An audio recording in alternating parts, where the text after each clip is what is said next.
The following presentation is brought to you by the Realm Network.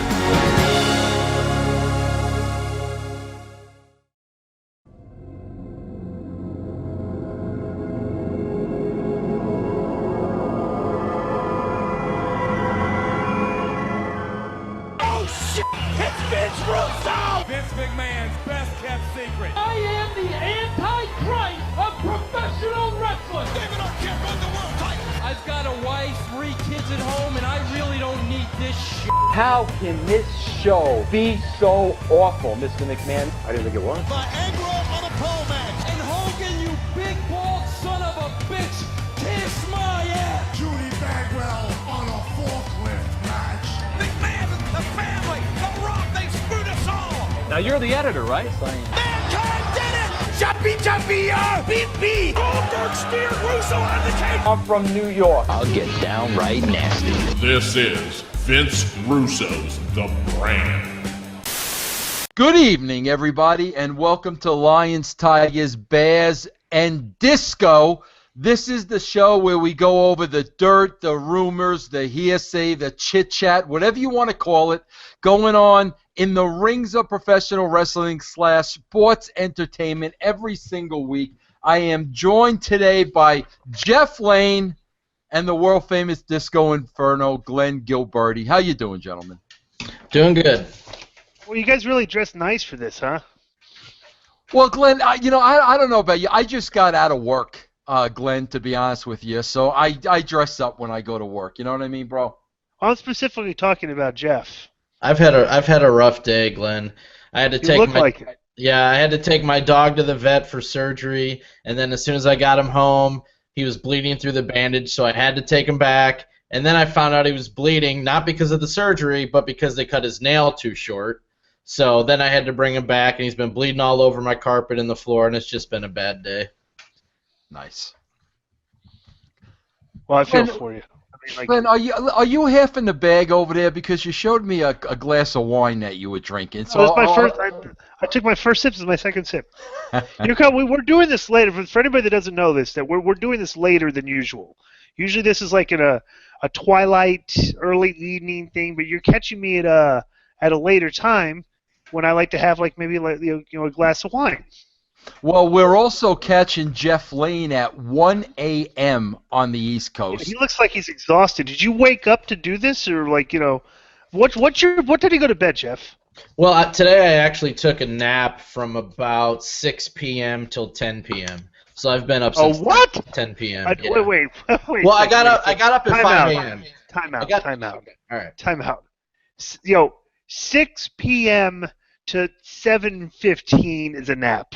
Okay, 6 p.m. to 10 p.m.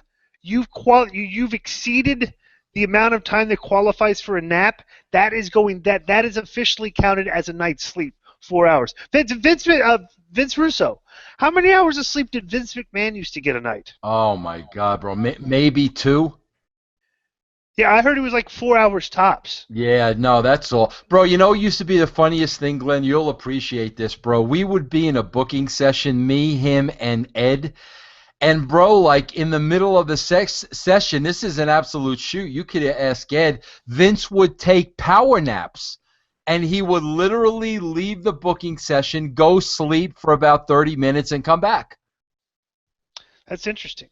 Yeah. Also, you know what I tell other people too. At my job, I've never missed a day of work in 8 years. Right? Are you serious, bro? I can on the count. I can count on 5 fingers the amount of days I've been sick. And when I say sick, to me, bedridden is sick. You can't get out of bed. Not feeling good is not sick. Okay, if you can't get out of bed, that's sick. I've been sick probably 5 days in the last 30 years. Well, you shouldn't have said that, bro, because now you put the Italian horns on you. You know what I mean? I'll tell you this much too. You remember how you used to say? What did Vince McMahon used to say? There is no sick. There is no sick. You can't. You if you can get out of bed, you unless you're. Well, what was it? The thing if people wanted to call in sick, what would he say? No, bro. There was no sick. Seriously, there was no sick. You did not call in sick. Did you ever feel like? Did you feel that there were days where you just could not go to work but had to because there is no sick? Bro, I went on the this is an absolute shoot. rode so sick one trip that, bro, when the booking meeting was over, I literally got in my bathtub and I got in like a fetus position and was freaking sweating and shaking. I mean, bro, literally, I think I maybe should have been in a hospital, but there was no sick. I probably had pneumonia. There, you could not miss work. What was it? A writing session? No, it was a pay-per-view, bro. We had to get in a day early to have a meeting before the Sunday, and it was a Saturday night. I was sick as a dog, bro. I'll never forget. Vince is sitting next to me. I literally have a mountain of tissues in front of me. My nose is dripping like a faucet, and like, bro, I'm dying. And finally, Vince with the glasses down at the end of his nose looks over at me.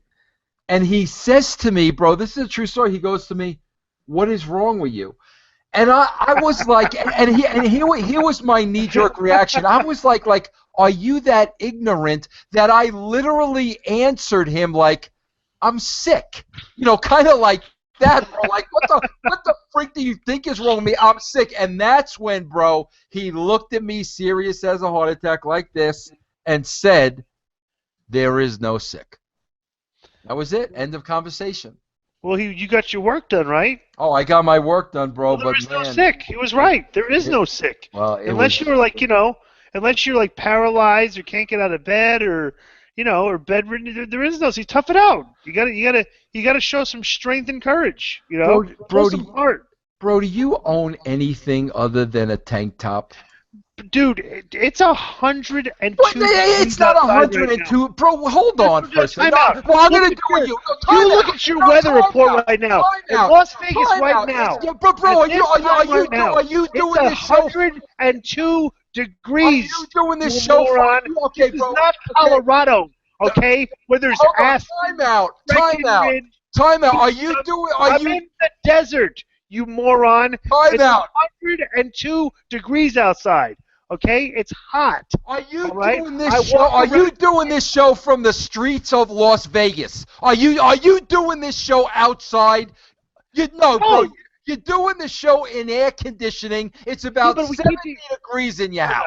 I keep the air conditioning. We don't keep the air conditioner very low because it costs a fortune in Vegas for air conditioning. I have a ceiling fan on, okay, but I'm more comfortable when I have a tank top on. You spend a month out here in June and July, and then you tell me if you're going to be walking around with tank tops on or not. Besides, the girls like guys with well-built guys like me, handsome guy. It's good. It's a good visual for the Realm Network. All right, okay, Jeff. So don't complain. Jeff, all right? Jeff, before I cut his mic, let's get on with the news, please.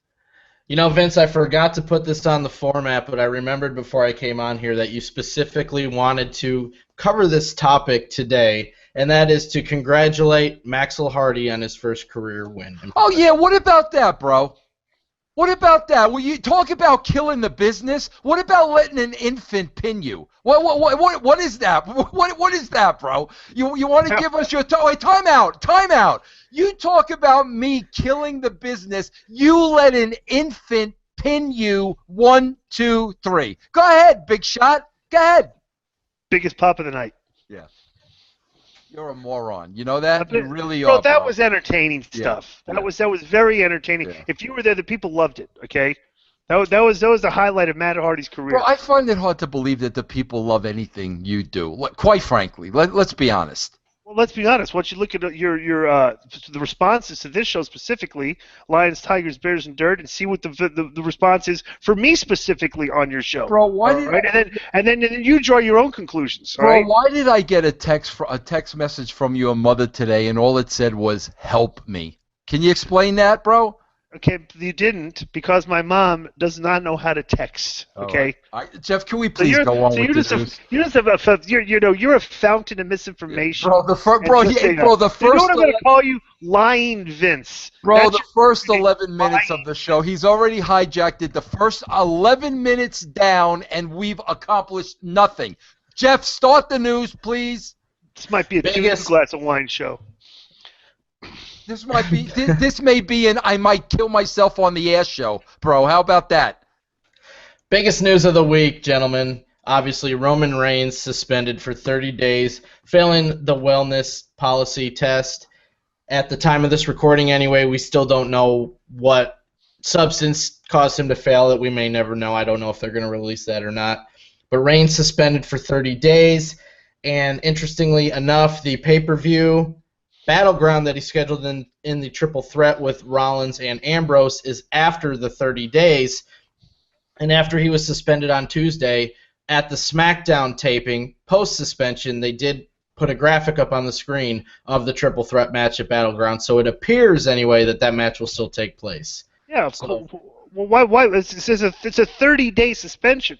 It's not, that means he's not going to be on for 30 days. Once the 30 days, it would be if it was a 45-day suspension, he probably wouldn't be on Battleground. But it's 30 days. It's simple math. I don't know why people are. I saw people go, well, when he comes back, yeah, he's going to go back to work after 30 days. That was in terms of his suspension, bro. You know what? I because we're in the social media age, this was such a big deal. Of course, Roman's such a polarizing guy right now. But bro, I read something. Correct me if I'm wrong. Wasn't Shawn Michaels suspended for didn't he have a wellness suspension like during the period of time between a TV and a pay-per-view, and he was on the pay-per-view when he came back? Do you remember anything about that, Vince? I can't remember, bro. I can't remember. Same situation. All I'm thinking about is when you're sitting here and you said 30-day suspension about like 5 times, and I'm sitting here and I'm saying, why don't we freaking suspend this guy 30 years from this show? Go ahead. I mean, you can do whatever you want. It's your show, okay? But I tell you what. What is that, like a double dog dare or something, bro? Go ahead. You're gonna have people ask for their money back on the realm now on your pay site. All right, Podcast bro, One. Podcast. Let me tell you something. The CEO of Podcast One is going to put pressure on you. To get this so I guarantee you that. Okay? Let's get serious for a second, because I want to hear Glenn's thoughts on this, because I am really on the fence with steroids in professional wrestling. I really am on the fence, and I don't know what side I fall on. And I'm not. Listen, you read all these idiots online that would have no idea what it's like taking a steroid. So that's why, I'm not an authority. I never took a steroid in my life. I don't like to comment on it. I'm not a freaking wrestler. That's why, for one time, I'm glad that Glenn is on the show, because I want to hear his perspective from one of the boys about the pros and cons of steroids and where Glenn sits. So, Mr. Gilbernetti, you have the floor. I want to hear what you have to say about this. Okay, well, first of all, don't use the word for a person that professes, when especially when the Adam Rose thing came out, let's not, let's get the facts first, bro. Don't quit saying steroids. This is a wellness policy violation. It could be they have a lot of stuff on their ban list. Right, that's true. There's a lot of prescription medication these guys can't take. There's like the Adam Rose. Marijuana. Yeah, could be weed.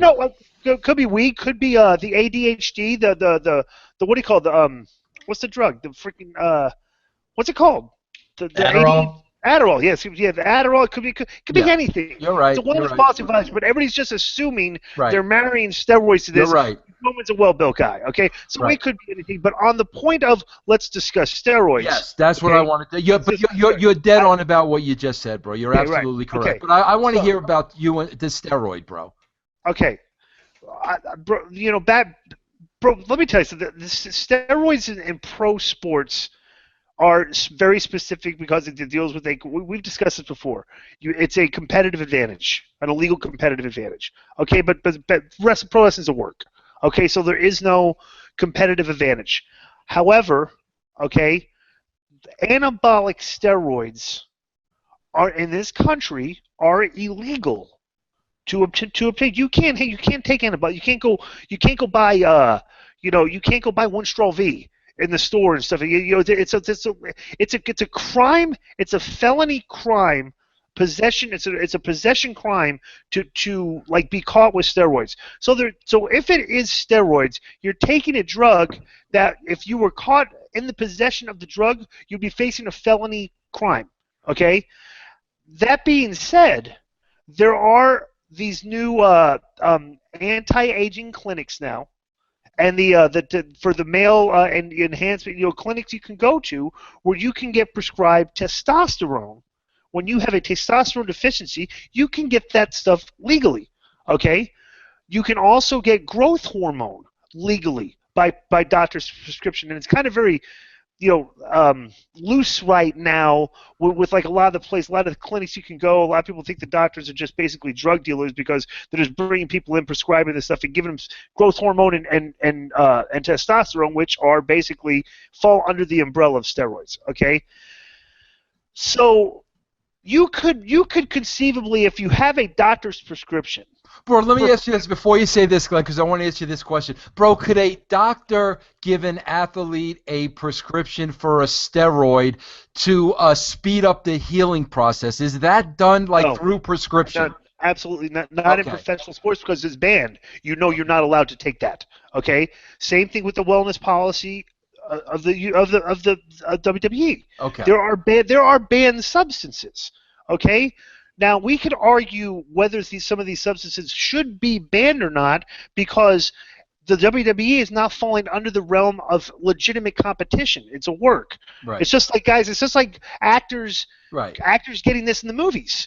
Like getting jacked up for a movie, going on the testosterone and stuff and everything.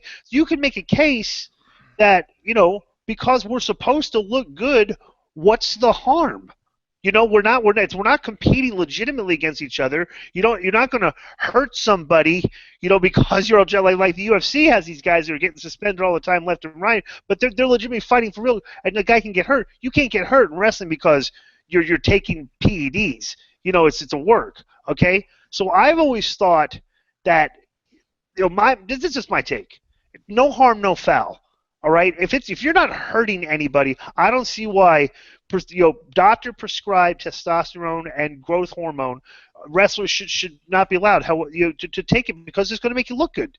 Okay, and you look good on TV, you're going to make more money and stuff. It's a better product. Okay, however, the problem is when you do that because of social media, Congress, politicians and stuff, you open the can of worms to criticism on your product and why are these guys being allowed to take this stuff. Let me answer this, that's the only reason there are wellness. But, bro, Vince would have never gotten sued for the steroid stuff back in the day. There probably wouldn't be a wellness policy. There wouldn't be a wellness policy if the NFL, MLB, all these other leagues were ramping up the process. It's like for some reason wrestling has been married to those guys because we're kind of sports entertainment. We're fall under the umbrella of sports. We're kind of like athletes, and because kids watch the show. Okay, so you don't want a sport where your market consists of kids, where the 10 to 15-year-old demographic is kind of significant for your product. You don't want to be promoting, PEDs to that audience. I mean, that's my take. I mean, Glenn, go ahead. Let me ask you this. As an athlete, bro, can you 100%, Glenn, under a doctor's care, safely take steroids where it won't have any ill effects on you, now, in the future, impotency, whatever the case may be, hardening of the heart? I mean, under a doctor's care, can you safely take steroids? Absolutely, but you have to take it under a doctor's care, which means constantly getting your blood checked, testing your levels, keeping it under a safe amount. Okay, but what happens is the problem with it is steroid abuse. When people don't take it under doctor's care, they abuse it. They take too much. They don't check themselves. They don't check their blood regularly. They don't, and you open yourself up to problems. And that's been the main problem of this of steroids over the years is the abuse of steroids. Bro, steroids are they're a medicine. Technically. The doctors prescribe steroids sometimes to heal you. So it's the abuse of steroids that has always been the problem. So you can't promote, you can't for a company, especially a publicly traded company these days. There's just no way you can promote PED and steroid use. It just ain't going to happen. I mean, it's just like the government's too hard on people. They're trying to get rid of them. That's just the thing these days. Like basically, steroids are taboo. If you get caught with them, you're a black you're A-Rod. Yeah. You're looked down upon. You're a really bad guy. Like that. That's the worst thing about it. There's so many people and professional athletes that take PEDs, but the ones that get caught are looked at as like really rotten people. Okay, when the reality is they just got caught. And there's a lot of people doing it. Yeah. And stuff and everything. So it's like it's one of those things where most people probably don't care whether people take them or not. But there's that just because, and especially with social media over the past 10 to 15 years, the complainers have a huge voice. And like when people start complaining about it, bringing it up, writing about it, it piles on. It's a snowball effect, and then they have to it's like, okay, yeah, they are illegal. We got to get rid of them. So. Yeah. Jeff, do you remember when I told the story? And this is true, bro. Remember when I had when I had one ball in New York and the other ball was hanging down in Fort Lauderdale somewhere? Yes, unfortunately, I will never forget that story. Yeah, the doctor prescribed me steroids. He gave me I had to take steroids literally on a cycle. That's an absolute shoot. Now, Glenn, can I ask you this? I don't think you're going to mind me bringing this up because I know you've brought this up publicly before. You've taken steroids in your life. Right? I've taken in the past, yes. Yeah, I just want to know, like, for what, Glenn? Was it to look better? Okay, no. Did you ever take steroids, Glenn, to heal faster, or was it just a look? No, you took them. I looked a certain way. Everybody else is taking them.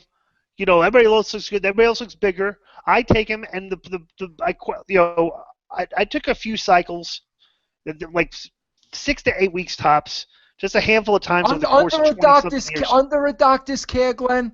No. This is way back. This is before the steroid. This is way mid-90s and stuff. This is way back. This is 20 years ago. Before before social media. So, but I took some. But as soon as you could tell I was on them, I was like, I kind of got that feeling like I don't want to look like this because I look like I'm on steroids. Yeah. Okay. Yeah, so so it'd be a thing, and I just did a couple, 3 times maybe during my career. I did it. And I would get bigger. But this is back when, the stuff that got banned, the androstenedione, back in the day, we were taking that. These like the Mark McGuire stuff. Yeah. Like stuff like the bad. But we were taking that before it got banned. These were all legal supplements back in the day. So everybody's like Jack. Some guys are taking steroids. So when that stuff got banned, you would go on a cycle and stuff, but then I'd put on 10, 15 pounds. Like, Jesus, I don't like this. I don't want to look big and jacked. Well, let me ask you this, because everybody knows you're a great guy and a mild-mannered guy, bro. Did you feel a personality change at all? Did you feel more? No, nothing. Huh? It did not. No, I wasn't taking a significant amount. I was just taking like a basic. Now, bro, I have to ask you this question out of my morbid curiosity. You said you took steroids because you wanted to get bigger, right? No, I want to look better. You wanted to look better, get bigger, right? Yeah, it's more defined. But that's the one thing they do. If you train and stuff, your body looks better. Yeah.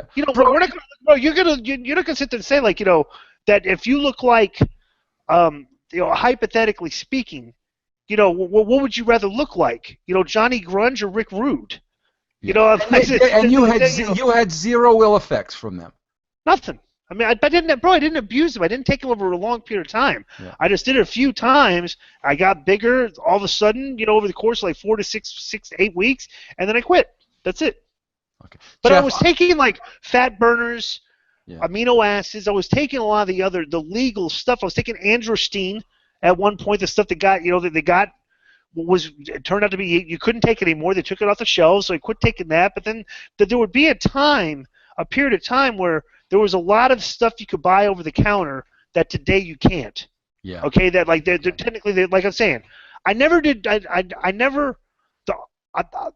did like needle type stuff a few times. Yeah. Okay. Everything else was like legal supplements that you could buy. Yeah. But they're banned now.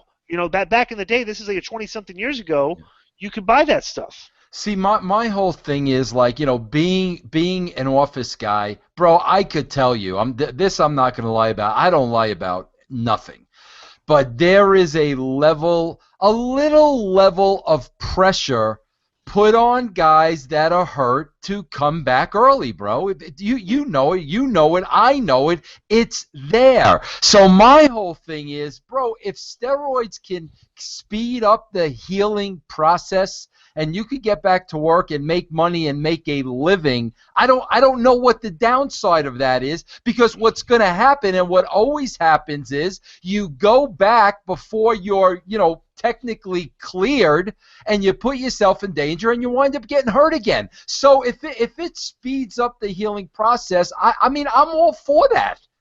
Well, not even that. The other thing is, too, it can prolong guys' careers. Right, exactly. Instead of retiring at 38, you can play to 41 or 42. And, like, if you think about it, in the big picture, if you have a fan base and you are, if you are a good player and you are good for the league and the league makes a lot of money off you because you're a star, why would they not want you to extend your career? Yeah. So, but like that, bro, it's a philosophical argument. A million people you could discuss it, but the wellness period era, went for you. I mean, I got, back in the early WCW days before that and stuff, everything, it was just like it wasn't a big deal back then. Yeah. Well, of course, it became a big deal. I want to state one thing publicly because I want everybody to know it here on Podcast One, listening around the world.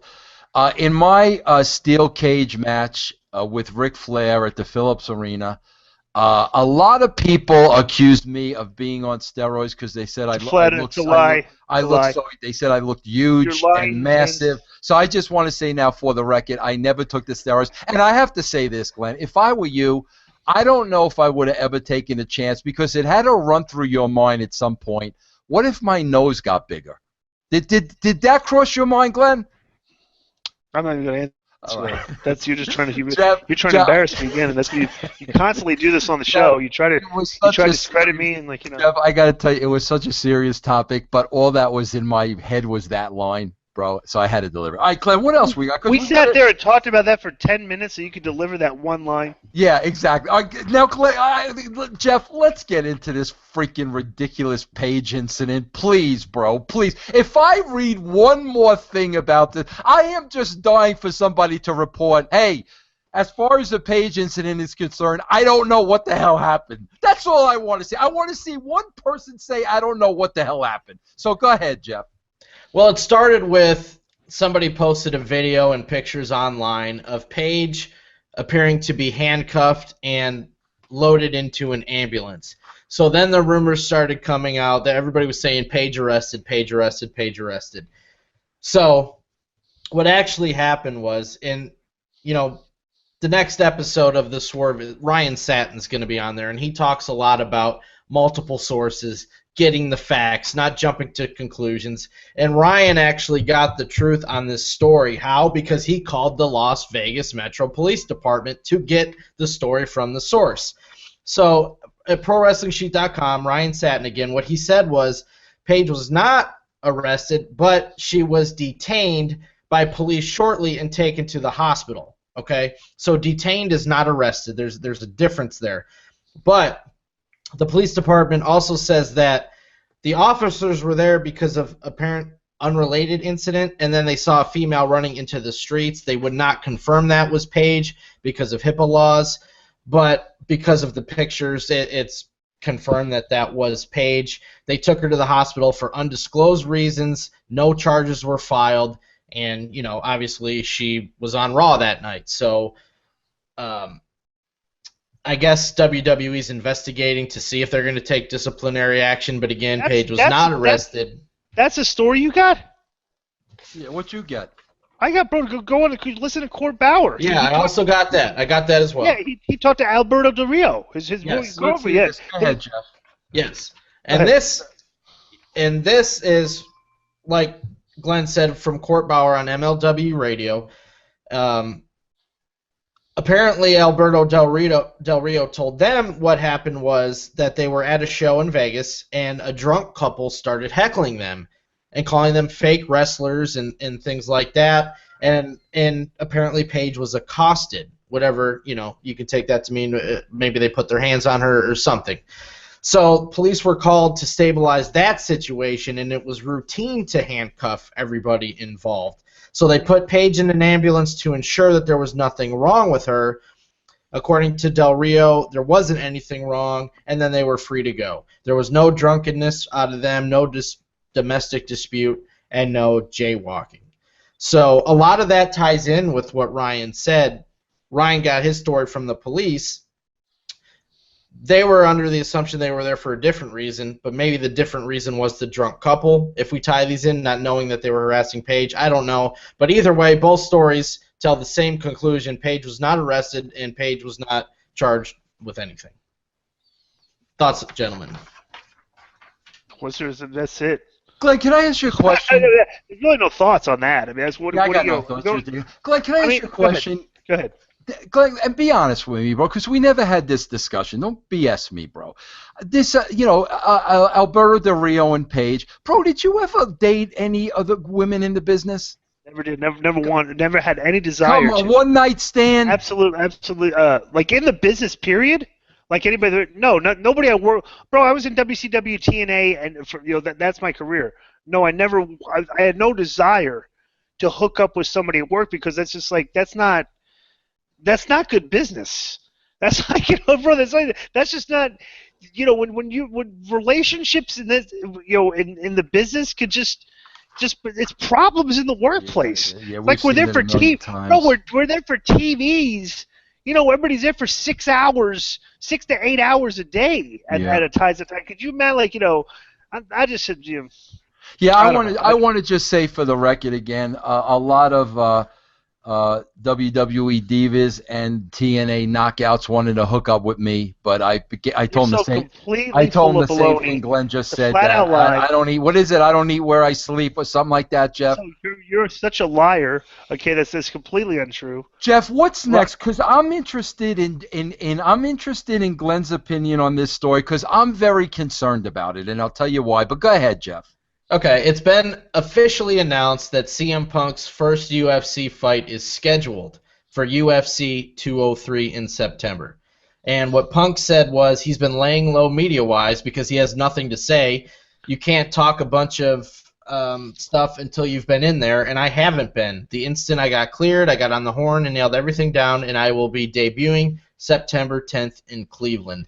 His opponent is Mickey Gall, and that's it. That's all the information I got. But it's almost going to be 2 years after he said he signed with UFC that his debut is taking place. Glenn, I got to ask you this because I've said this from day one. Here's where I'm very concerned. And number one, CM Punk's age. Number two, all the injuries he sustained throughout his career, bro. That really concerns me about him getting in a cage with another human being. What's your take on this? First of all, you shouldn't even have an opinion on this because you are on record that you're not a fan of UFC. You don't watch it. Right. Guys laying on shit. So you don't really know anything. But, bro, the injury's got nothing to do with it. Nobody's going to go into a fight unless they're healthy. Okay, especially in this. He's had injuries, but, you just take more time to get healthy. I mean, so I'm just – bro, this is my thing with this. I don't know if Punk can fight or not. I've never heard of him. Like nobody's really talked about Punk fighting. He had that one little skirmish with Teddy Hart at TNA, but I haven't heard of anybody from his childhood or his friends growing up or anything that talked about this guy was a fighter or heard of him being in fights. I think this is a fascinating story, okay, in that basically you are it's like almost like reality TV. You're taking basically, what do you want to call it? A guy that's never fought before and saying, I want to be a UFC fighter, and he's going into a camp and learning how to be a UFC fighter, and they're going to put him on a UFC pay-per-view. I think it's hysterical. Glenn, listen, I got to interrupt you because I didn't want to do this, but I couldn't not do it without a clear conscience. Okay. Listen, this is serious. Jeff, quit laughing. No, not laughing. No, I got a call. serious. I got a call this week from an individual. He claimed to be Glenn Gilbinetti's long-lost brother, Gil Gilbernetti. And he talked to me, and he basically claimed that, he said, Mr. Russo, I know, Glenn killed WCW and Glenn killed TNA, but that's nothing compared to he killed my life. And nobody knows about it. He's buried it. He never talks about me. I want to have a voice. Mr. Russo, you are highly, looked upon in the podcasting world, and I'd like to come on and really show the true colors of my brother, Glenn Gilbernetti. So, Gilbernetti, go ahead. I mean, I can't believe you.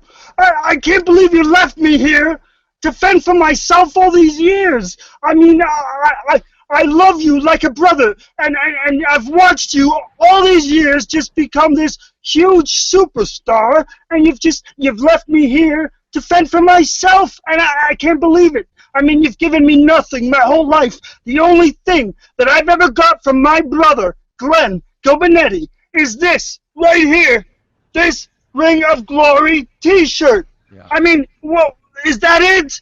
That's all you're ever going to give me? Why have you left me all these years to fend for myself? I got to say this.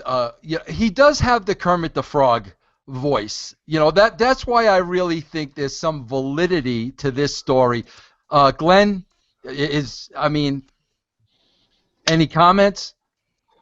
First of all, okay, I'm an only child. All right, I don't have any brothers or sisters because when I graced this world, my parents knew that there would not be room for another. Okay, so what you try to do once again is try to ambush me, humiliate me, embarrass me, discredit me, make fun of me. This is Gilbernetti. No, this is Gilbernetti.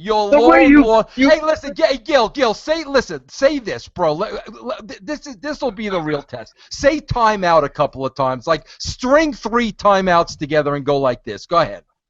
Timeout! Timeout! Timeout! Oh, bro, come on, Glenn. Really? Vince, you have really reached a low point. Okay, that this not is what lower. happens. Timeout, not lower than the low point you've left me at. I mean, Glenn, my brother, I love you. I just wanna. I mean, you're so cocky. You're so cool. You're just a disco dancing fool. Like when I see you on the floor, I just start screaming, I want more of my brother. Glenn. Please. Vince, what you've done here is this is the type of thing that gets you kicked off Podcast One, okay? Where you try to ambush your guests, humiliate them, embarrass them. Good people like me. Good, honest people. All right. Nice people. You know what? Okay. Hold on. No, you hold on. Hold on. You hold on. Right? You have been pulling this. I've been graciously coming on your show, okay? And you are constantly trying to schedule run-ins. All right.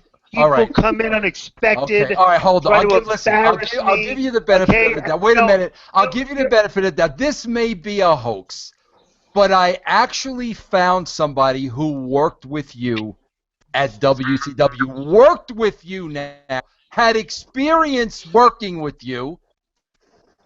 Are you still there, bro? Had experience. I'm still here. I had experience working with you, and he's going to give an eyewitness report. Bret Hart, are you there? I'm here. And you know what? Glenn Gilbernetti, you dirty, rotten, stinking hyena. I can't even believe that you're here on Vince Russo's podcast. I mean, you should be abolished from the wrestling business for the things you've done to me when you were booking. I'll never forget the day I was at the top. I was at the top of my game in my prime, and you booked me to lose to Booker T? I mean, come on, Glenn Gilbernetti. You were a dirty, rotten, stinking hyena.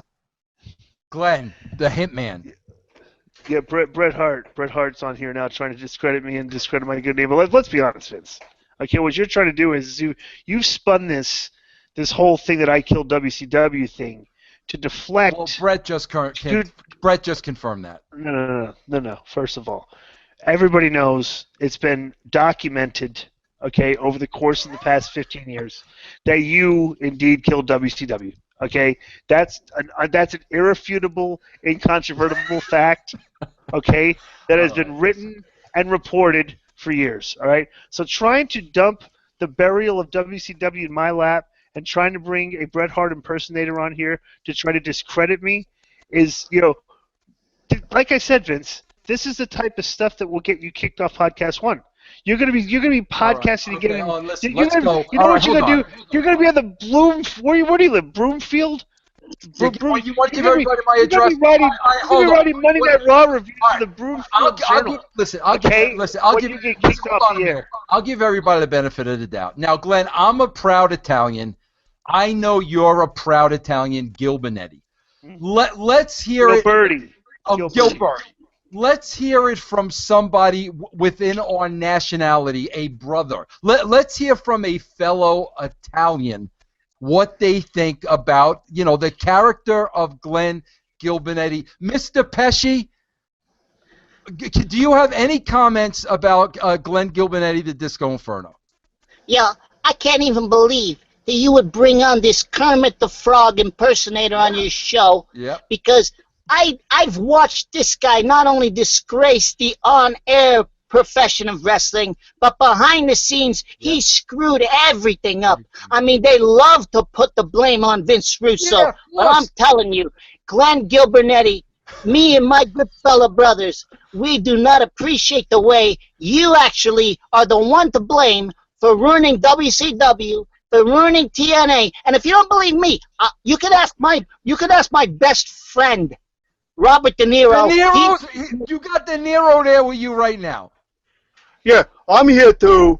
I'm here, and I can't even believe that you're on this podcast trying to be a wise guy, Glenn Gilbernetti. And don't you say it's Glenn Gilberti, because it's Glenn Gilbert frickin' Netti, and you know it. I can't even believe you're on this podcast right now trying to proclaim that you're anything better than Vince Russo, okay? Like, are you talking to me? I mean it. I would slap you upside the head if I had the opportunity. Okay, enough. Is that enough, Glenn? Do we need more character assassination, or are you just going to admit to the world I'm a lowly stinking bum? Bro, you're a louse. You're a louse. I mean, like you are a horrible, horrible person. Okay, to come up to everyone. I bet you there's people that never even worked with you. Like I bet, bro, if I could talk to Shawn Michaels right now, I can only imagine what he would say about you. And he probably never even met you. I've never met Shawn, but like, what's going on here? If the Heartbreak Kid had to comment on this, I would say that I don't want to meet Disco Inferno Glenn Gilbernetti. Yeah. If I could meet him just one time, I would kick your teeth right down your stinking throat just to shut you up, because I'm sick and tired of hearing you on podcasts. Be quiet, please. That's it. Yeah. All right, Glenn. Okay. Anything? Any last comment? Any comments? What do you want me to say? I know I don't have any comments. So you're the one that has to explain yourself. That you tried to ambush this show again, hijack it. Okay, I tried to come on here and have intelligent wrestling discussion, and you degenerated. Bro, you were you call us lions, tigers, and bears in the gutter. Okay, because that's where you're taking the show. First of all, don't ever call this lions, tigers, bears. Don't use the name Disco in this ever again. When you try to associate my name, okay, to this show, you are discrediting. If only, right? You know what? This is all I have to say. If only the great Owen Hart was still with us today. I can only imagine. If the great Owen Hart was here, I would just be disgusted with this abolishment. I can't stand. He's the real nugget, Owen. He's the real nugget. That's right, all those times they were holding up the signs for Nugget. They thought they were coming to a WCW show, and they thought they were watching the Disco Inferno come out and shake his butt around the ring, shake that chicken bum all around the ring, and shake that big, ugly body around the ring, and that stupid Elvis wannabe haircut. I mean, Glenn Gilbernetti, with all due respect, you're no good. You are the Nugget. You're nothing but a nugget, Glenn Gilbernetti. Hey, Owen, what was that thing about you showed up and your nose was 5 minutes late or something? What is that? I know I was late, but my nose got here 10 minutes ago. Yeah, all right, Glenn. All right, listen, I'll let you defend yourself now, and then we'll get on with the rest of the show. Are you done? What do you mean defend myself? First of all, you have to defend yourself. Your good listeners on the Realm Network and the Podcast One are going to be listening to this last 10 to 15 minutes of the show, and they're going to wonder what on earth is wrong with you. And maybe like, bro, let me tell you something. Let me ask you this, Vince. Okay, because we're doing this show later than usual. Usually we do it earlier.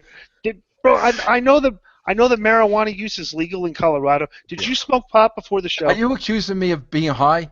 I think you're acting like it because you are off the charts. like you are. This show would be the type of show you would book if you were stoned. Okay, okay. And honestly, right.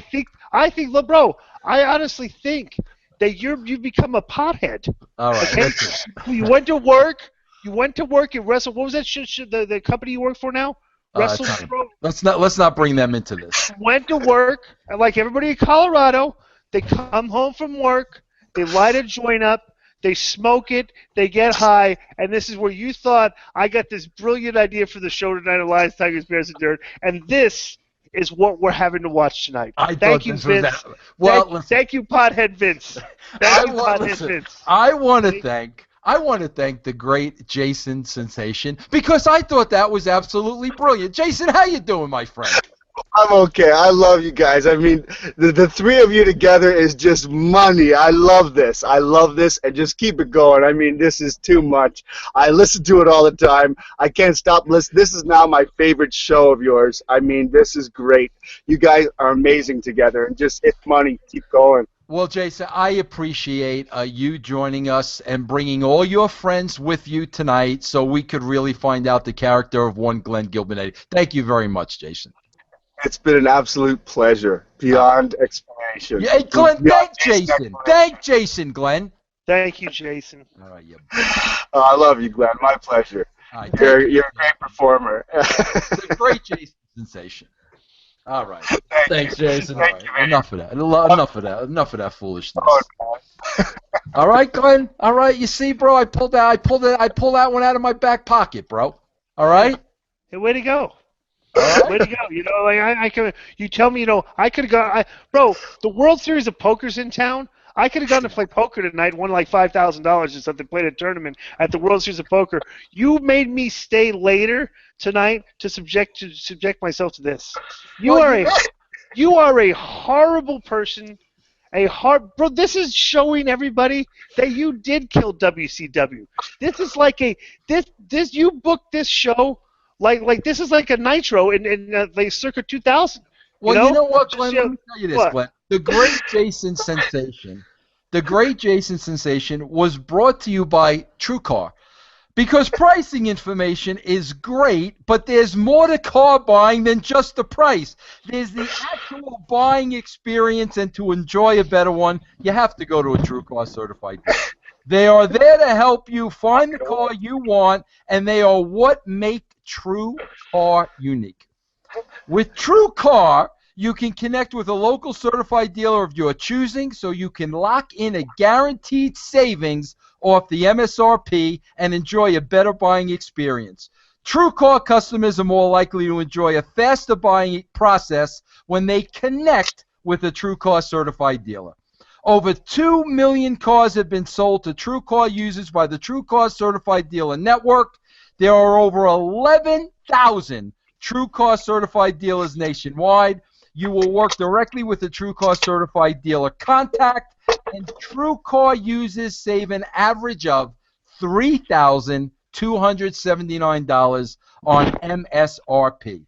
So when you're ready to buy a new or used car, visit TrueCar.com or download the TrueCar app to enjoy a better car buying experience. Some features are not available in all states. That's TrueCar.com or download the TrueCar app. All right. Let's get on with the rest of the show. Jason, you can hang around with us if you'd like, okay? Honored. All right, Pleasure. what's next, Jeff Lane? Dixie Carter did an interview with WrestlingInc.com, and she made an interesting quote. Oh, boy. And she said, Brad Schwartz, who is the Pop TV president. Yeah, him and I have texted each other a few times, and that's a shoot. Go ahead. Brad Schwartz has been nothing but fantastic to us, and I believe that if you talk about numbers and ratings, people don't realize that the overnight numbers mean nothing in the world of television anymore. We talked about where things have come in this industry since we started in 2002, but it's the biggest thing since Nielsen-based overnight viewing in the United States and around the world. The way viewing is captured is a very flawed system. The overnight numbers are not even counted anymore as it relates to advertising sales and the success of the show. The great thing about our show is we have great +3 and +7 numbers, and what it means is the DVR viewing, which was again nowhere 5 years ago, and today it has become a big part of how people watch TV. Our numbers continue to grow 20 to 30 to 40% depending upon the week, which each week is the late viewing. Glenn, I don't know what that meant. Glenn, do That you want to last go? one. Do you want to go first on this? I think it's funny how I think it's funny how all of a sudden now, like ratings mean something for Monday Night Football. Ratings mean something for the NBA playoffs. NBA playoffs, exactly. About 30 million people is the highest for NBA playoffs.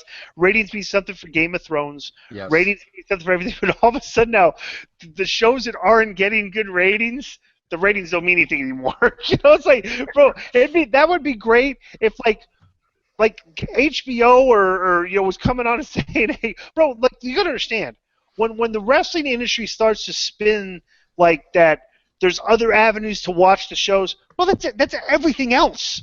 There's there's smart TV, there's Hulu, there's HBO Go, HBO Now, Showtime, bro. Every other television show on TV right now, along with wrestling, are all under the same umbrella. You can watch all the shows on TV right now on other forums, on other thing, like whether it be the computer, wherever. So wrestling trying to spin that the reason the ratings are low is that they don't mean that much anymore, because they say, bro, let me tell you something. If that was true, no shows on TV would ever get canceled, because every single show on TV would have an excuse of why the ratings aren't good. And they'd be like, but unfortunately, shows get canceled still if they're not doing good ratings, except for wrestling. Like wrestling's still the thing that like hangs around. Bro, let me ask you a question. Why were you texting the guy on Pop TV? What type of text? You want to know the truth? And Glenn, absolutely. That's a very I got him in my phone. I got Mr. Schwartz in my phone. I'd like you to read those texts, please. Oh boy, you want? Should I read the text, bro? Why were you texting him? That's a serious question. What on do you have with Pop TV? I'll tell you absolutely why. Okay? When they first signed on with Pop TV, the first 2 weeks the ratings sucked. Okay? And I wrote to Mr. Schwartz. I got his phone number. I got his. I can't say. Okay. I got his phone. All right, you got his phone number, whatever. Okay. I got his phone. No, I did, bro. This is all a shoot. Bro, I'm gonna make this up. You're a wrestling journalist now. Yeah, I got his phone number. I didn't call him, but I texted him, and I said to him, I said, Mr. Schwartz, I said, let me explain to you why the ratings that you're receiving are nothing what you expected. I said, Mr. Schwartz, you were sold a bill of goods. Wait a second. You went out of your way to text the guy on Pop TV this? Yes. Let me ask you a question. What on earth was your motivation in doing this? If you let me finish the story, go ahead. I'll tell you. All right. Hey, Stone Cold, can you tell Glenn to shut up so I can talk? I mean, shut your damn mouth and let Vince Russo finish what he's saying. You got your chance to talk, Glenn Gilbernetti. Thank you you. mealy mouth piece of trash. Thank you, Steve. So I said, bro, because you know damn well, because the guy said it in an interview. Here's what he said in the interview. I don't see any reason why why TNA can't be bringing in 1.1 million people, because they were bringing that in on USA. So I on Spike. Yeah, they said he said that in an interview. So you know that they sold him that bill of goods. Oh, bro, we did $1.1 million on Spike TV when we went to Destination America. They didn't know what they were doing. So you know they put all the heat on Destination America. So this poor slob, bro, he's waiting for the 1.1 million viewers, and he gets 250,000. So I said, Mr. Schwartz, you've been sold a bill of goods because basically you've been worked. Because the reason why they do 250, 300,000 views is because the show stinks. I said, so what you need, bro, is you need a consultant working for you, explaining to you, bro, this is why they're only drawing 300,000 people, because, Mr. Schwartz, you don't know anything about wrestling. So they're going to work you. They're going to make you think that they're writing War and Peace. You're going to get 300,000 people not know a good show from a bad show. You need a freaking consultant that can be there and say, Mr. Schwartz, this is why you only did 300,000 people. That was our conversation back and forth. At that point, you should have said, call Glenn Gilberti. He'd be a great consultant, okay? He knows the business in and out. I don't want to make it sound like that's what you should have been saying. I already have a job here at Podcast One. I would love to be a consultant, but Glenn Gilberti, bro, let me ask you a question. Why didn't you just tell the guy on putting Lions, Tigers, Bears, and Dirt on Pop TV? If we draw a bigger number. You know, I got to ask you a question. Hey, why not, right? I got to ask you a question. Hey, you know, Rock, bro, let's I'm wearing my tank top every show. Let's ask somebody who knows a little something. Let's ask somebody who knows a little something about drawing ratings if they would ever hire you as a consultant. Now, Rock, back in your day, you drew the highest ratings in the business. Would you hire a Glenn Gilbernetti as a ratings consultant? Whoa, jabroni. Who in the blue hell is Glenn Gilbernetti? You don't even know who you are. Yeah, I should have figured. Yeah. He don't even know who you are, Glenn, so like you would have never been hired according to The Rock. I want to say two things about this on a serious note, please, if I may, okay? Glenn, first of all, I think people forget that back during the Attitude Era, okay, there was a thing called a VCR, and every household had a VCR, and there was no way of measuring what people were personally taping. And everybody and their mother had a VCR, and everybody and their mother taped shows. And God knows during the Monday Night Wars how many people were watching one show and taping another.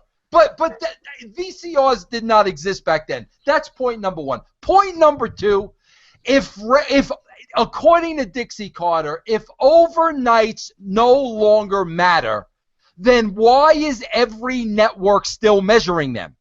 Why? If they don't matter, why would they still be measuring the ratings? You don't have to explain this, okay? Here's the problem, all right? Raw is not a can't-miss show anymore. It used to be back in the day where you couldn't wait for 9 o'clock on Monday night, whenever it starts, and you couldn't wait, and people were anticipating when that show was going, and you couldn't wait. You watched the show, okay? It's not like that anymore, okay? If you miss it, because nothing ever happens on the shows, if you miss it, no big deal. If you do miss it, you can watch it on Hulu maybe. If you want us to invest 3 hours of your time into something that you heard wasn't that good, and didn't, like, think about that. It's like the show's coming out, it's not doing a good rating, Everybody that missed it hears the rating, and then they're like thinking like, okay, we're supposed to watch it on Hulu now. Yeah. It's like, what would that'd be like? You know what that's like, Vince?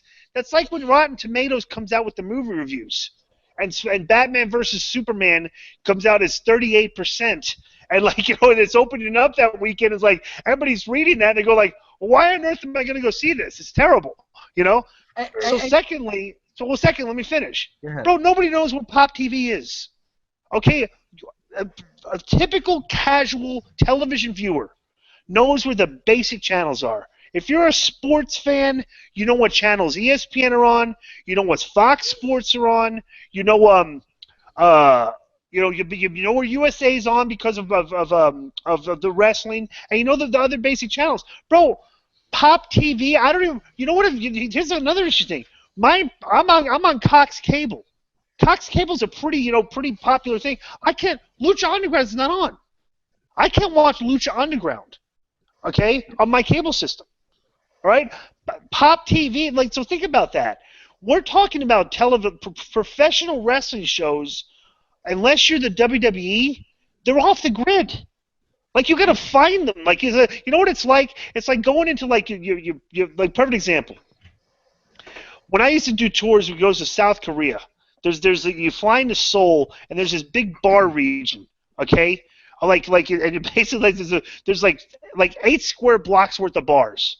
Nobody speaks English, okay? We stayed at a military base and said hey, you gotta go to Fat Tuesdays. The bar there's awesome. All right. I step out of the gates of the thing. I have no clue where to go. Okay, I have to literally walk up and down the blocks and stuff and all that. Look, you got to walk all over. You got to walk all over the place. That's what it's like trying to find Pop TV. Hey, you got to get on your remote control. There's 900 channels on my TV, and I got to go channel up, channel, guys. I can't find it. Let's ask somebody in the industry about Pop TV. Mr. Walken, have you ever done any work for Pop TV that you can remember? Wow. Pop TV? I've never even heard of it. When I think Pop TV, I think of the deer hunter, and I think of when I was the deer that I was hunting, and I went, Pop. That's it. Yeah, Pop. Yeah, see, even Mr. Walken never heard Pop TV. Glenn, can I make one thing perfectly clear? Because listen, for everybody that, Jeff, here's the new thing now. Now I'm looking for a job with TNA because my buddy Billy Corgan is there. No, time out. Well, one thing we do know for sure. What? One thing we do know for sure that is confirmed in the show is you are looking for a job as a consultant for Pop TV for TNA. That has been confirmed. I'm going to call. This is breaking news. Breaking news. But Glenn, I'm going to show up. Everybody's going to spin it wherever they want. You are looking for. This was a long time ago. I was. You are going behind company you worked for's backs. Yes. Okay, and backdooring and going to the television network this was months ago. of the people that run the network that they're on, and trying to get a job so you can get a direct line of communication with the guy on a weekly basis to bury the company that you used to work for. Yes. That has been confirmed on Lions, Tigers, Bears, and Dirt. You are a horrible human being. It's in my phone. But I want to say this. Listen. That is one of the worst things I think I've ever heard anybody try to do. That is terrible. Are you kidding me? Go ahead. I don't think it's terrible. I don't think it's terrible. Not at all. Because we had. Yeah, well, we had the conversation in January. Go ahead, Jeff. And your point of view was this show was going to die. It's going to get canceled. All these people are going to get out of. They're not going to have jobs anymore. Exactly. TNA's going down the tubes. So if I can help them out by being a consultant. Because Pop TV knows nothing about wrestling. They don't know a good show from a bad show. But wait, let me get to my point. Will you, Glenn? Go ahead. Steve, shut him up. What I tell you, son, when I say keep your damn mouth shut, keep your mealy mouth damn shut. Okay, thank you, Steve. Yeah, all right. Now, let me say this, too, because I'm so sick of Dixie with the +3s and the +7s. Let me explain to everybody what a +3 and a +7 is if you don't know. A +3 means they watched Impact 3 days later on DVR. A +7 is they watched it a week later.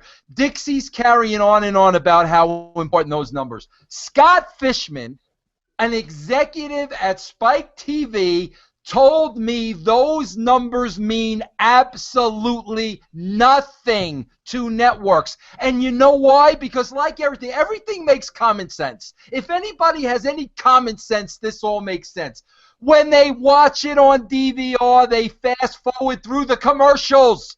So it doesn't mean anything. And Scott, I asked them directly, bro, do +3s and +7s mean anything to you, to Spike? And he said, absolutely not. They fast forward through the commercials. So I'm so sick of her saying that because nobody knows the truth.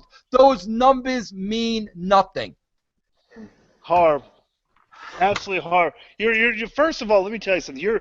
Your disdain for your departure from TNA has you bro. You know what you're doing, and this is I'm gonna make this all on topic, okay? Because you do those attitude review shows and stuff, and all that, and I put it over this week. I put attitude. I put the Raw show over this week, right, Jeff? The Raw show over, okay? Yeah, but let me tell you something. I'm gonna be on topic here because like I listened to your podcast. You did the Stone Cold podcast. Very compelling interview with him. Me and Steve, right? No, Steve, we did a great show, didn't we? Damn right. Yeah, I was happy to have you on, son. Like, best rating we ever had. Yeah, I was happy to do it, Steve. Go ahead, Gilbernetti. So this is what I find interesting, is that why do you turn this show into a three ring circus? Because I'm entertaining. People like to hear me. They like my takes. Okay, if you want to call a spade, all right. But let me tell you, I just finished watching in the past 2 days. I got caught up. I watched 9 episodes of Game of Thrones. Okay, and the thing that I find so interesting about the Game of Thrones, okay, is that when you watch the character development on the shows and like basically what would the character do? It's very similar to the way you wrote Raw. What would the character do given the situation? Yeah, and the character Vince Russo would call Pop TV and try to be a consultant for the station. That's what I did. Time out. But what happens is, okay, you watch a lot of the characters on the show, and a lot of characters, there's a couple straight heels, and there's a couple straight baby faces, but a lot of characters on the show, they're in the gray area. They do a lot of things that you consider heelish, a lot of things you consider babyface, but they do what their character would do. When you watch the Attitude Era, that's the way you wrote the TV. There was a couple guys that were straight baby faces, a couple guys that were straight heels, but one thing I did notice, okay, is that during the period of time when you watch the show, the September, I watched the October shows coming up that you guys are going to be reviewing soon, is that Mankind, Rock, and Shamrock, or whatever, all the guys started getting babyface reactions, okay, and you went with it. You started putting them in more situations based on what their characters do. Is like they're gonna do the right thing. And you would push them as baby faces because the crowd response was behind it. Okay. Fast forward to what they do on Raw. All right. Like they're not really listening to that. Like there's a lot of characters on the show that are heelish, that are getting babyface reactions that they're just not going with. That you could probably turn into pretty big baby faces if you would have went back. And a lot of guys that are heels, you could turn them heels. But let me tell you something. A lot of the heels weren't heels for long. A heel didn't really last that long. He would last a couple months, and then he would do something based on what his character did because he'd be in a confrontation with another heel. And the crowd would choose which guy they're going to cheer. Okay. Yeah. Now let's fast forward to the situation that you're talking about. Bro, you keep fast forwarding. You keep fast forwarding. You're just basically saying I'm a genius. Just go ahead. No, time out. What you did. Your situation here with TNA, you're a heel. You are a total. All of your actions are completely heelish. Okay. I was trying to save people's jobs. You are cutting a heel promo right now, Jeff, trying to act like the baby face. Jeff, okay. What you were basically trying to get a job by burying the company that you used to work for. No, okay. Let me say you straight. Hold on. No, you time out. Let me finish, sir. Let me say quiet. I've got one more thing to say because you did this last week.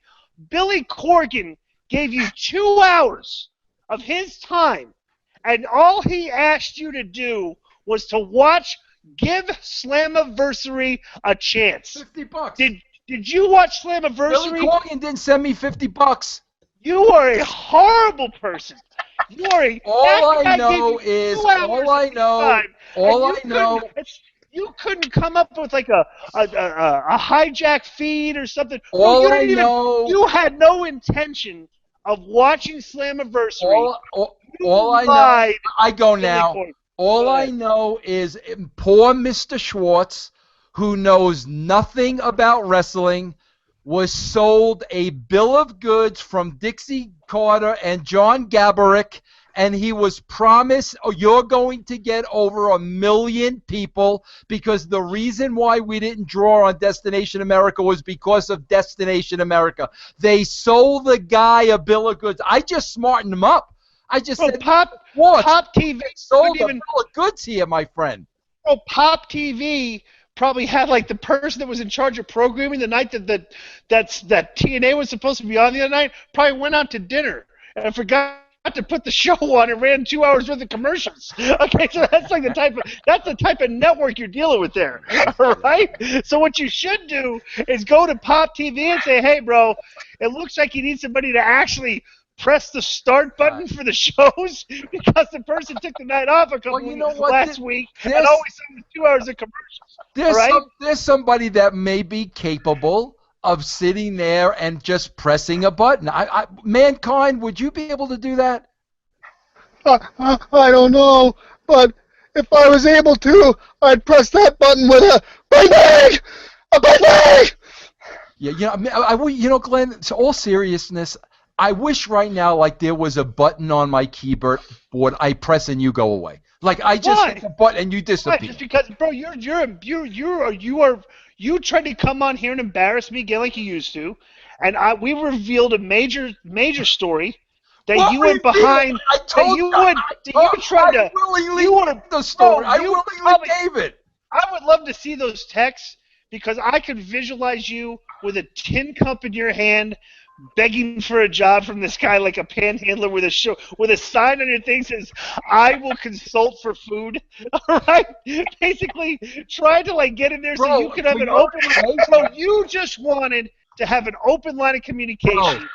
For your information, bro, can I tell you something? Be honest. Genius, Be honest. Can I tell you something, Genius? Go ahead. When they signed the deal with Destination America, I talked to the Destination America people. And look at really? And they said, no, thank you, Mr. Russo.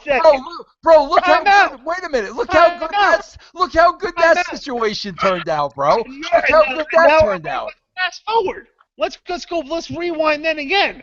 So now you're trying to tell us, you're trying to deny that when you went to Lucha Underground, you weren't trying to go to the network executives, never trying to get a job there too? Because I like Krista Joseph. Exactly. Yes. Let me ask you a question. Even though you were denying it at the time, yes. Did you discuss with network executives at Lucha Underground to offer your services as a consultant, yes or no? When I went to Lucha Underground and I saw the operation, and when I came back home, I wrote an email to the executive producer. What's his name? Eric. Who? Van Wagenen, I think it's. I wrote an email to Eric, and I wrote an email to Krista Joseph, the head writer of the show, and my buddy. And I said, guys, I was so impressed with your organization, the way you did everything. I'm a big fan of your product. If I could ever be of any service to you, let me know. So the stories were true. No. He said this before in the air. This isn't. I've said all this before, bro. I don't keep nothing. I don't keep. You know what you're trying to do? You are trying to work the wrestling business for consultant work, where you really, literally have to do absolutely nothing but watch the show. And tell him it stinks. And tell him it stinks. Yes, that's it. You are the worst. Let me ask you a question. Is there any surprise that none of these places have hired you yet for that job? Well, bro, it don't look to me like things are working out too good for them either, does it? Oh, Jesus. I mean, maybe not. Yes. Jeff, are there any more stories for the week? No, there's not. But in all seriousness, this was like in the time when Vince was all about I got to be the solution. I can't be part of the problem. That's right. And he told me, because we talked about this on the phone, and he said, I got so many friends that work at TNA, and if they lose Pop, there's no way, and I know we said that about Destination America too, but there's no way another network's going to give them a shot. These people, my friends, are going to be out of a job. I know TNA is selling them the false numbers, the false, and nobody's there to tell Pop TV that that's not going to work. You need to do this instead of this. Thank you. That's what he wanted to do. All right. Don't try to steer the story another way, Glenn. All right, because that was exactly the conversation, bro. Okay. All I want to know is, one thing. What is the if you could give me a contact information for your boss at Podcast One, because I would like to discuss with whoever that is about possibly coming out as a consultant and maybe telling them like things that mistakes you're making on the show and stuff like maybe I could be a consultant for Podcast One on the 15 Vince Russo shows each week and what we can do to help them improve and make them a better hold on a second. Because I don't want my friend Vince Russo and Jeff Lane to be out of work. Okay, hold on. It's the last. That's all they have. And if Podcast One goes down the tubes, that's all they have left. So hold on. Okay, all right. As a colleague of mine on Podcast One, Mr. Austin, would you care to tell Glenn Gilbernetti what his chances would be of getting hired as a consultant at Podcast One, please? Glenn Gilbernetti, I don't think you could be a consultant for a damn well disco dancer, let alone be the consultant for Vince Russo's show on Podcast One, you piece of trash. Thank you very much. Okay, there you go. That's what Austin thinks about you being a consultant at Podcast One. I'm sure that's true. Jeff, I want to say one quick thing because I know you're looking to wrap this up because as always, the big bag of wind went over 20 minutes again. But if you thought you were just going to bring me on here and stomp a mud hole in me and walk it dry without me fighting back and getting a comeback, you had another thing coming. All right, so that's why this show goes over every week. You try to bury me, but I'm going to get my comeback every time. Okay. All right? Jeff, I do want to point this out because here's another thing we get all the time, and I swear to God, you hear the things over and over and over, and I just want to scream at the top of my lungs, get a freaking clue. Okay, bro? Because, Jeff, how many times do we hear over and over and over when they lose 600,000 people from hour 2 to hour 3, it's because it's 11 o'clock and everybody went to bed.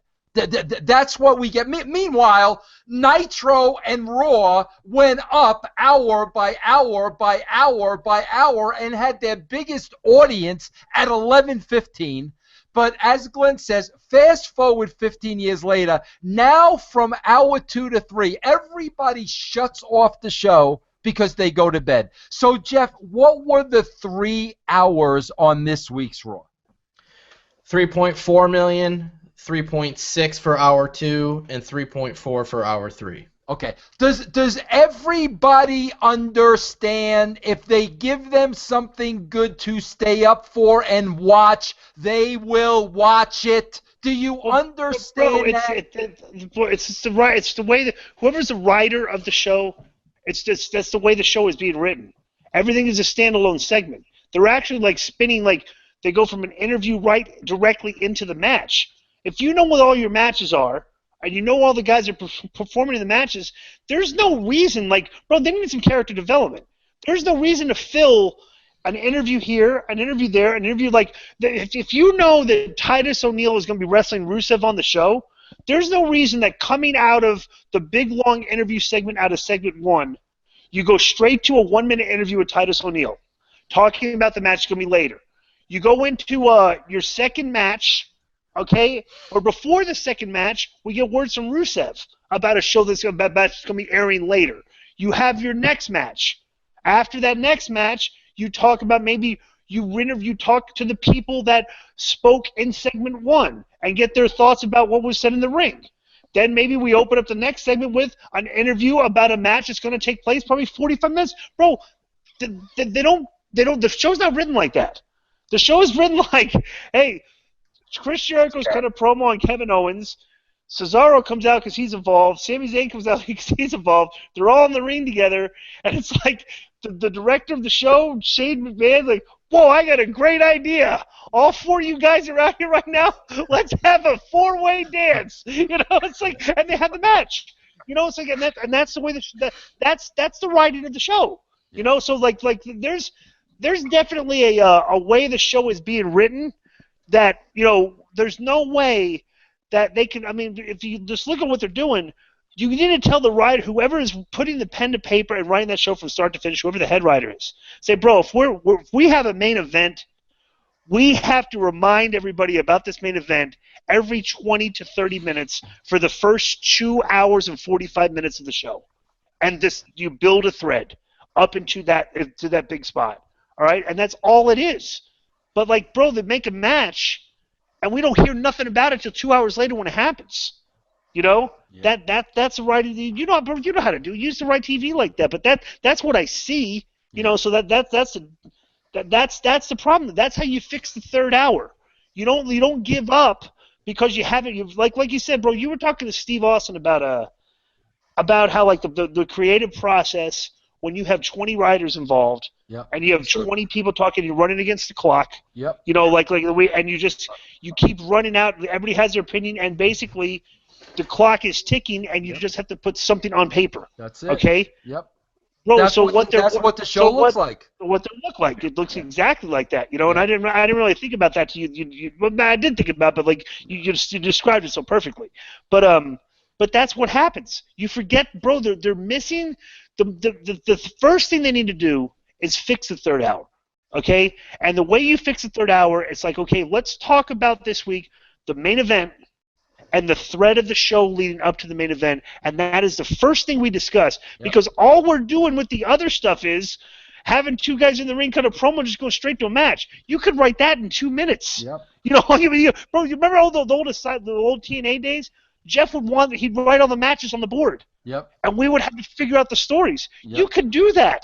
It's like, hey, here's all the matches on the board. This is simple. I'll have you can do it like that, but like the main event, whatever your main event is, or whatever the conclusion of your show is, we have to figure out the thread and be very, very careful and very put a lot of time into how we're going to build up to that. Yeah. And until we start seeing them do that, the third hour is not going to get fixed. Yeah. So that's what they need to do. All right, listen, Glenn Gilbernetti, the great Jason Sensation. We're going to let you guys go now for 2 reasons. Number 1, Jeff and I have to take care of a little bit of business with some sponsors. And number 2, I usually like to get rid of Glenn a couple minutes early so I could bury him behind his back. So, Glenn, I listened to this. Yeah. On Pioneer. I hear you maybe very. you should, maybe you shouldn't. You are a ruthlessly horrible, terrible person. Bro, don't say bad things about me. You bring me on here, and then you had the nerve. You have a face-to-face with me on the show and can't say something, and you wait till I'm gone before you try to bury me? Don't say bad things about my character because Brad Schwartz may not hire me as a consultant for Pop TV if you say bad things. First of all, let me tell you something. The first thing I'm going to do when I take these earphones off, I'm going to find out who Brad Schwartz is, and I know the local wrestling show here at PPW in Vegas. I know the guy that ran the show. PPW. No, they did. No, this guy Jeff knows. Remember they were on Pop TV. Yeah, they were on Pop TV. All the local guys from the UK. So, okay, I'm going to find out Brad Schwartz, and I'm going to tell Brad Schwartz that if he hears from you again, that you are just trying to work him because you are a guy that got kicked out of wrestling, you killed WCW, and if you get his ear, you will kill Pop TV too. You know what, bro? Everything. I'm gonna close with this. Everything Conan says about you is absolutely true. I'm gonna end it with that. Okay. You're the worst. How about you? Glenn, Jason, thank you very much. I enjoyed the show immensely. All right, take care. Take care, fellas. God bless. Thanks for having me. pleasure. You're welcome. All right, good. Glenn left. We could talk. Take care, Jason. Love you, bro, for staying up so late. You too. I love you too, bro. God bless you all. Great show, guys. Keep it going. See you, Jason. Take care. See you, Jeff. Later, boys. God bless. You too, Jason. Bro, why am I exhausted when I'm done with Glenn? Like, I want to go to bed now, Jeff. Well, you had a long day. Maybe it was because of your driving at night. Probably put a little stress on you. Oh, God. All right, Jeff, we got to tell them about our friends at kayfabecommentaries.com, the new Bombshell series that's out there now. Leva Bates is the host. Blue Pants, check that out. kayfabecommentaries.com. Biggest shoot DVD selection out there. It's amazing. Check it out. They also have on demand, so you could download their videos immediately. Also, remember WrestlingInc.com if you want to keep up with the latest news in wrestling on a daily basis. Jeff, tell them what's coming up on the program the rest of the week. Our next episode will be The Swerve with Ryan Satin. Real interesting interview. Talks all about why he left TMZ, a big high position at TMZ, to start his own wrestling news site business. Gets into detail about that, why he's different than the dirt sheets. Day after that, we will be doing the Attitude Era, September 14th, 1998. Chicken Necks, of course, the day after that, and then we will be wrapping up with Adam Rose, the former Adam Rose, Ray Lapon, Part 2. Okay, also, too, Jeff, please, the clock is ticking, and they're running out of time to get the free month for free on Realm TV. Tell them about that, Jeff. June 30th, this runs out, so if you're listening to this on Podcast One, you only have a couple days left. Go to russosbrand.com. If you have never signed up for the VIP, sign up for the VIP. You'll get your first full month for free, where you get all of our video content. You get these shows on video a day earlier than they air on the audio versions. You get exclusive content that is only on video for the Realm Network, and including a weekly show on the weekend called Anything But Freaking Wrestling, where Vince and myself cover the pop culture news for the week. Bunch of other bonus content. russosbrand.com. Sign up by June 30th, first month free. All right, well, there you have it, everybody. It's been a zoo, but it was a lot of fun. I hope you had a lot of fun. Jeff, thanks a lot for the show. We will see you right back here tomorrow. Same bat time, same bat channel. Take care, everybody.